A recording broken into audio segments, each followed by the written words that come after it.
the judgment, you can agree with it, you can disagree with it, you can qualify it, you can do whatever you want.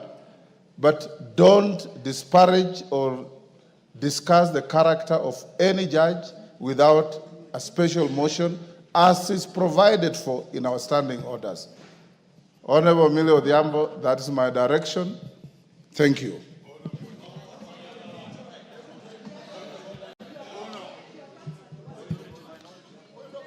Yes, Wanjala. What's your point of order?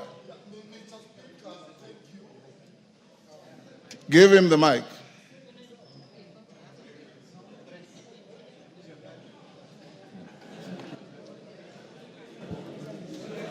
Thank you, Mr. Speaker. Thank you for the first clarification, which we have humbly understood and agreed with. But, Mr. Speaker, you have left out... Wanjala, that is exactly the issue that Millie raised. That she has written to the Speaker. Yes, I've received the letter. I'll analyze it. I have given you an opportunity to speak to her point of order or any other point of order. Yes. Yes, Junet Mohammed. Mr. Speaker, first I want to say today that I am privileged to speak from the seat of the majority leader. Mr. Speaker. Because, Mr. Speaker, even when I sat on the seat, it is very warm, Mr. Speaker, unlike mine, which was very cold, Mr. Speaker. I didn't know the seats of Parliament have different warmth, Mr. Speaker. But, Mr. Speaker, I don't foresee myself leaving this seat anytime soon. I don't see myself, as you have alluded to. Mr. Speaker, there is a court ruling. A ruling of court consisting of 3-judge bench, Mr. Speaker. Mr. Speaker, a court ruling has only got 2 decisions, Mr. Speaker. There is no third way about it. One is to obey it, and secondly, if you have any avenue of appeal, you exercise that right of appeal, Mr. Speaker. There is no third way about it, Mr. Speaker.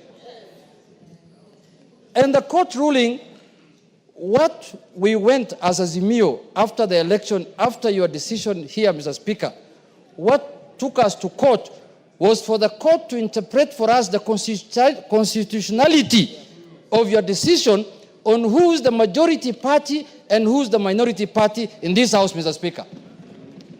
And the issue of the Speaker came in as obiter, Mr. Speaker. But what took us to court, we wanted to know, because when we arrived here after the election, we arrived here knowing very well that we are the majority party, Mr. Speaker. And we are the numbers. But midway, we ended up losing numbers through your ruling, Mr. Speaker. And that is what took us to court, to ascertain whether we are the majority and whether we are the minority. And actually, the court has made its ruling a bit late, Mr. Speaker. We expected this ruling much earlier than this time, Mr. Speaker. But it is better late than never. The decision arrived, and the decision has said that the Azimio party is the majority party in Parliament, Mr. Speaker. And I so happen in the House, Mr. Speaker, to lead, Mr. Speaker. I have everything what it takes, Mr. Speaker, to be the majority leader of this House, Mr. Speaker. But, Mr. Speaker, the issue that we need to exercise, to analyze, Mr. Speaker, is that, Mr. Speaker, I want to say this. Mr. Speaker, court rulings are very important, Mr. Speaker. You remember after the election, we disputed the result of the election. We ended up filing a court case in the Supreme Court. The Supreme Court pronounced itself. Court ruling also must be respected, Mr. Speaker. Because it's not like any other court ruling, Mr. Speaker. It's a ruling of the Court of the Republic of Kenya, Mr. Speaker. Mr. Speaker, this ruling cannot be taken jokingly, Mr. Speaker. When I went through it last evening, Mr. Speaker, these judges, so for that reason, Mr. Speaker, by the Democratic Party, and life goes on.